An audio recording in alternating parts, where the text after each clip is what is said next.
Let me take you back to August 2015. We're in the middle of what has been called, though I'm not sure the terminology is correct, the year of the European refugee crisis. And I just traveled through Jordan, where I worked with Syrian refugee children over the summer.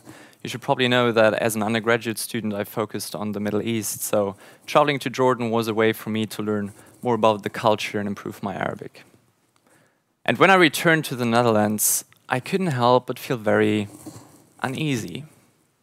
And although I knew it had to do something with the experiences I'd made in Jordan and with the crisis, I couldn't quite pinpoint what it was that caused this feeling. And as the days went on, so did the discussions on the refugee crisis amongst the student body and in the media, and I often felt out of place, which you see for me is rather odd because usually I like to pitch my ideas on about everything. But this time I felt as if I had no contributions to make. And then I slowly realized what had happened. I felt trapped. Trapped in a loop of reading the same stories in the same newspapers, arguing the same things. Close our borders. No, open our borders. Refugees are an economic burden. Refugees are great for the economy, and all the rest of it. And in all these discussions, I felt as if I had no frame of reference, because you see, we talked about borders, but frankly, the kind of borders that I knew were usually invisible to me. Most often than not, they would be a few kilometers below the ground as I was flying above them, sipping my tomato juice on an airplane. And the few meaningful interactions I'd made with refugees were those few weeks I'd spent in Jordan. So it felt wrong for me to just talk about and judge people's lives whom I didn't know that much about. Which in turn made me realize that I had to break out of this echo chamber that surrounded me and actually start listening. And what I want to share with you today is the journey that followed this decision, namely a journey during which I would cycle across 9 borders, cover over 3,600 kilometers, and visit 13 refugee camps across Europe. A journey which fundamentally changed the way I approach thinking not just about the refugee crisis, but my position in debates around these difficult events more generally. So after this period of feeling trapped in an echo chamber, I started to brainstorm what I could do. And do you know this feeling when you brainstorm day in and day out about this one problem or assignment you must complete? And just before you go crazy, you eventually figure it out, and it's a huge relief. Well, this was nothing like it. In fact, all I had come up with was rather a vague, probably somewhat naive idea to travel across Europe and to use a bicycle, because at the time that seemed like an appropriate way to really feel the distance I would cover. And after this flash of inspiration, I pitched this idea to my good friend Florian, and to my own surprise, he immediately said, "All right, when do we start?" And with that, the next chapter began together with Florian, and I like to call this chapter engagement. Not just engagement in form of engaging with possible sponsors for equipment and contacts in different locations and refugee camps across Europe, but also engagement because the countless meetings, the discussions, the setting up of a bank account together with Florian, it's sort of how I imagine it feels like when you're about to get married. Moving forward to May 2016, after a few months of intense preparation and networking for our journey, Florian and I moved in together, as engaged people do, and we slowly prepared ourselves mentally to spend a whole summer, mostly in a pretty intimate small tent together. And then finally, on June 6th, we set out on our journey in front of the Peace Palace here in the beautiful city of The Hague, and boom, we were on the road. Little did we know, though, that over the course of the next 10 weeks, so much would happen that we'd produce over 80 hours of video footage. Now, let me break down those 10 weeks into 10 minutes for you and share with you how I overcame this uneasy feeling of being trapped in an echo chamber. And the answer is quite straightforward. PDF. And with that, I don't mean the kind of PDF that you export your Word files into, but I mean this PDF. This tennis ball represents 3 ideas: perspective, distance, and frame of reference. Now, what do I mean with that? Well, first of all, you should know this tennis ball isn't just a normal tennis ball. If you look at the photo behind me, you can see that Florian and I had tennis balls attached to our handlebars. And we did that because as we started to cycle, we fairly quickly realized that our wrists would start to hurt. We just couldn't, get a good grip on those handlebars. So we cut a hole in these tennis balls, attached them to the handlebars, and it made this difficult experience of cycling longer distances much more easy to deal with, more digestible. And you can think of PDF in the same way, as it is a tool that makes something we find difficult more easy to deal with, more digestible. And today, I want to throw you this tennis ball. Let's talk about perspective first. You see, the first refugee camp Florian and I visited was called La Linière in northern France, where we had a contact with the organization running the kitchen. And for 3 days, we found ourselves in this otherworldly place with strange, beautiful, and overwhelming encounters. And there was this moment during the last hours of our time in the camp when Florian and I were in the community center and these children were just playing around us. And then suddenly this happened.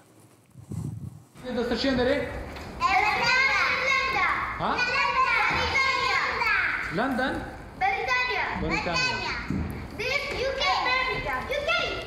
They're going to the UK?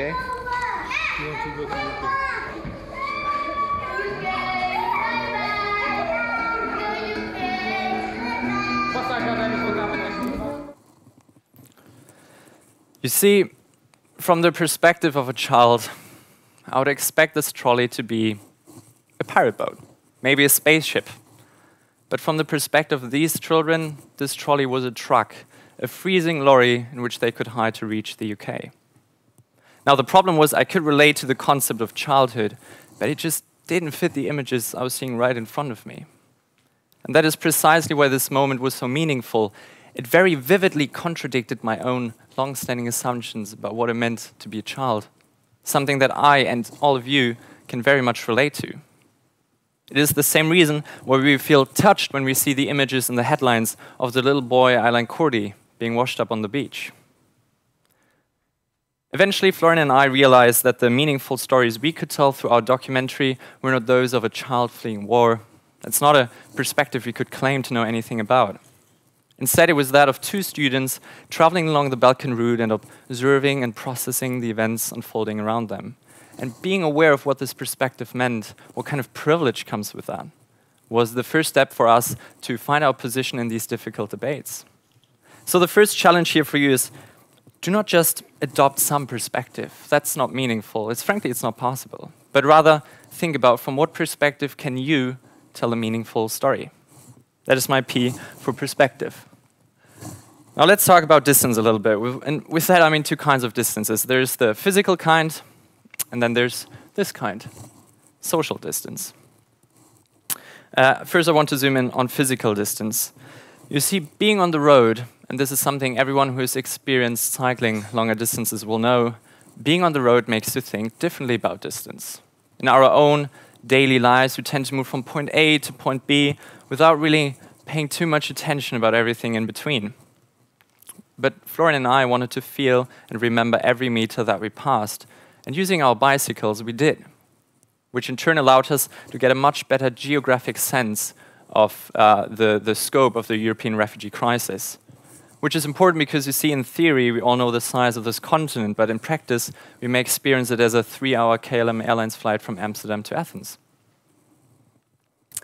Now, the good news is you don't have to cycle across Europe to understand my point here. Let me explain. Florian and I had various experiences with this concept distance. On our first day, we would cycle only 30 kilometers, which is admittedly not a lot, but it was our first day, so we thought we accomplished something. Jump forward a few weeks, we could cycle up to 200 kilometers. Things just moved much quicker, much easier. And we had some less fortunate days when it would rain terribly and the streets were flooded, or when our bikes would break down, which of course happened every now and then. And we had more fortunate days when the roads were clear and even and the surroundings were just beautiful. And these factors very much influenced our perception of distance. Sometimes every 1 meter felt like 10, whereas at other times every 10 meters felt like 1. And here's my point. We can translate that thought into how we think about social distance. You see, just like the rain and the uneven roads made distance weigh so heavily on me as I was cycling across Europe, I also felt uncomfortable talking about the refugee crisis before this journey because we talked about people I felt very distant to, socially. It is the same reason why Florian and I wanted to shoot this documentary in a very raw fashion. We wanted to break down this social distance, take away the rain and the uneven roads, and bring our audience closer to the stories and the people that we encountered along our way. Now, you don't have to be Elon Musk and shorten the distance between planet Earth and Mars, right? But in your own daily lives, think about how can you bring attention to things that may seem far removed or unrelatable for others? What kind of distances are you breaking down? That is D for distance. Finally, let's talk about frame. You know, with every concept that comes up in discussions, especially on the refugee crisis, we have a certain frame of reference in mind. If somebody mentions refugees, you think of specific associations attached to that label, right? Now let me share with you how I learned how to redefine my frame of reference and how this helps me to be more elaborate and more inclusive when engaging in debates. First, I want to talk about point A and point B. You see, when I said I wanted to cycle in between point A and point B, I initially thought of, cycling in between Brussels and Paris, or Budapest and Athens.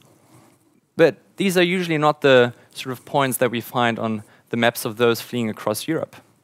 More often than not, they tend to be refugee camps, train stations, support points run by volunteers and NGOs.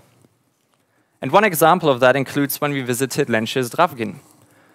She and her husband together would distribute food and health and hygiene products from their home in the center of Macedonia. And in fact, Lence was widely known and referred by some media even as modern Mother Teresa. And refugees, when possible, would map their routes according to these assistant points. Instead of capital cities, they became point A and point B. A second frame of reference that changed for me was my understanding of borders. I said I experienced borders as something rather invisible. Well, that certainly changed when this happened. These are all photos of just some of those borders that we encountered along our way. And each one of them has their own individual story, but I want to focus on the one on the bottom left here for a second. This is when Florian and I visited the Hungarian-Serbian transition zone. And initially we didn't plan on going there, but as we cycled across the border into Serbia, we noticed these tents being set up on the side of the street. So we walked up to the military and convinced them to allow us access, and they did. So we went in and we talked to some of the families and listened to their stories. And you see, along this journey, we had a lot of positive encounters. But this was definitely not an easy one. We heard of mothers who gave birth to their children in Greece before walking up all the way to Hungary by foot, or families who just didn't know whether the relatives were still alive. But what really drove us over the edge was when Florian and I exited the transit zone and entered into Serbia again, and the police just they just waved us through. You see, you don't know the true value of your passport until it gives you the privilege to leave a crisis situation while others stay behind. This, of course, changed my whole frame of reference from which to think of about borders. They weren't all that invisible anymore. Instead, they had turned into this instrument of inclusion and exclusion.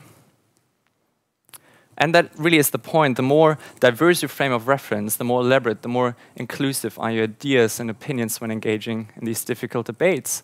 And you don't have to cycle across Europe, but you can just practice this by allowing your mind to wander away from the usual associations you attach to specific labels. And that is my neat little checklist for you today, PDF. You see, as I return to the Netherlands, a lot of things stay the same for me. Going back to university, writing exams, a much more regular amount of cycling. But one thing that had changed was discussions on the refugee crisis. They just didn't feel that abstract anymore. I didn't feel trapped. In fact, I knew how to position myself in debates, and more importantly, to do so with authority and control over my own opinion. And that is what I want you to take home today. Defining and whenever necessary, rethinking our perspective, distance, and frame of reference allows us to build that bridge that connects us to those voices outside of our echo chamber. And instead of becoming trapped, we can actually start listening. And hopefully, next time when you come across someone and talk to someone who still hasn't found their bridge yet, who still struggles to find or rethink their position in these difficult debates, you'll throw them a tennis ball. Thank you.